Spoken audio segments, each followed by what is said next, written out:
Backup, sorry for my writing, ये backup server का काम कर रहा है, आप समझ लें। और आपके पास एक ही यहाँ पे टास्क मौजूद है, ये बैकअप प्रॉक्सी का काम कर रहा है। इसको आप कहते हैं बैकअप प्रॉक्सी। मैं एक एक वर्ड लिख रहा हूँ क्योंकि पूरा लिखना मेरे लिए बहुत टिपिकल हो रहा है और टाइम भी लग रहा है, तो सिर्फ आपको समझाने के लिए मैं एक छोटी छोटी सी ब्लॉक्स बना के आपको बता रहा हूँ।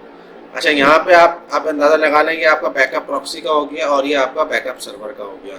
मेजॉरिटी क्या हो रहा होता है कि आपके पास इसी सर्वर के ऊपर बैकअप सर्वर का भी काम ये कर रहा है और बैकअप प्रॉक्सी का भी कर रहा है, मतलब डाटा मूविंग भी ये कर रहा है और डाटा सेव भी ये कर रहा है। चाहे आप इसको किसी थर्ड पार्टी सैन के ऊपर इंस्टॉल कर दें या तो आप डाटा किसी थर्ड पार्टी सैन के ऊपर मूव कर दें, या फिर आप इसी सर्वर के ऊपर जो है ना अपनी स्टोरेज बना लें।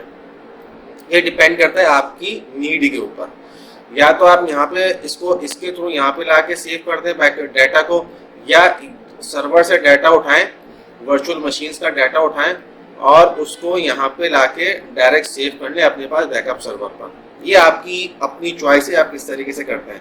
लेकिन अगर आप बैकअप प्रॉक्सी को बीच में लेके आएंगे तो उसका काम ये होता है, ये सिर्फ शेड्यूलिंग बताता है।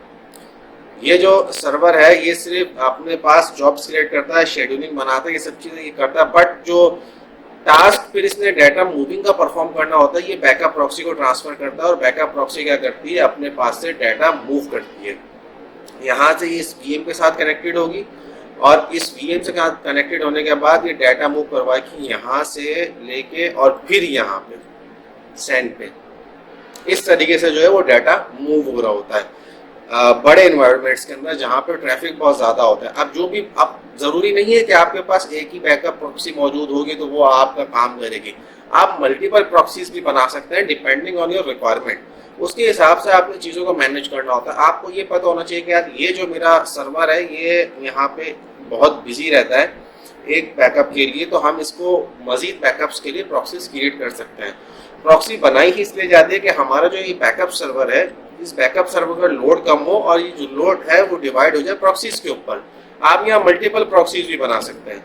आपके पास यहाँ पे ये वाली प्रॉक्सी भी हो सकती है, इधर भी प्रॉक्सी हो सकती है, यहाँ पे आप और भी प्रॉक्सीज बना सकते हैं। आपकी रिक्वायरमेंट के हिसाब से चीज़ बनेगी। तो आई होप आपको ये समझ में आ रहा होगा कि मैं इस चीज़ को क्या आपको समझाना चाह रहा हूँ। मैं फिर भी एक बार दोबारा एक्सप्लेन कर देता हूँ। बैकअप सर्वर का काम सिर्फ आपका जॉब्स क्रिएट करना है, शेड्यूलिंग करना है और जॉब्स को असाइन करना है। बैकअप सर्वर का काम डेटा मूवमेंट करना नहीं है।